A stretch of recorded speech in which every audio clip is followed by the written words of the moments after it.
These are some of the people who died in London's Grenfell Tower fire exactly 1 year ago today. But tonight, family and angry community members are still demanding to know who's to blame. Covered in tarp, the social housing block was lit up in green overnight in memory of the victims. Thank you very much.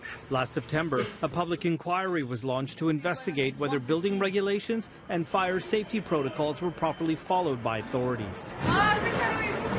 This graphic from The Sun exemplifies the tragedy. Now, this is the building a few years before the fire. The inquiry heard that when it was renovated, this cladding that was installed on the outside was very combustible and allowed the fire to travel up 24 stories just in 30 minutes. The inquiry also heard one heartbreaking recording from a victim.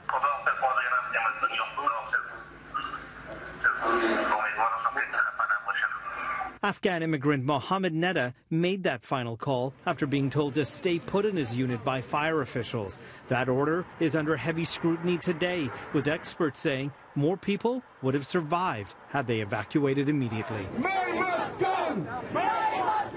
In an interview with The Guardian, Prime Minister Theresa May admits authorities took too long to respond to the tragedy. Well, the response wasn't good enough.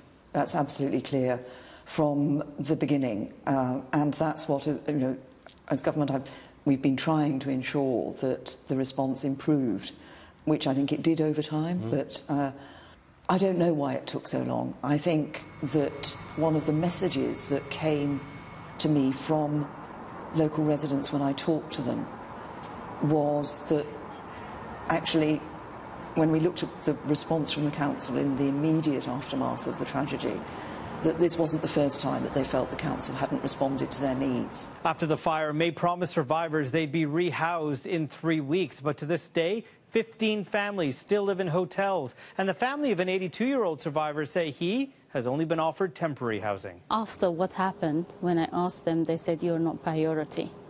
Basically, Grenfell Tower and Grenfell Walk is the priority. And I said, it's okay. Then I went again and I said, it's December, 6 months. We don't have any answer about it. And they said, we have a temporary place if you would like to move, just for a holiday period. Then we will see what's going to happen next. Holiday period, I said, okay, let's say 3 months. After 3 months, at least, it will be 9 months after the fire. Then they will have definitely, there was hope that they will definitely have something for us. But unfortunately, now it's almost 12 months. And in terrible timing, 2 new building fires broke out in Britain today. The first in South London, where cell phone video captured an orange glow of flames and black smoke spewing from the 13th floor. About 180 people were forced to leave, but thankfully, no injuries were reported.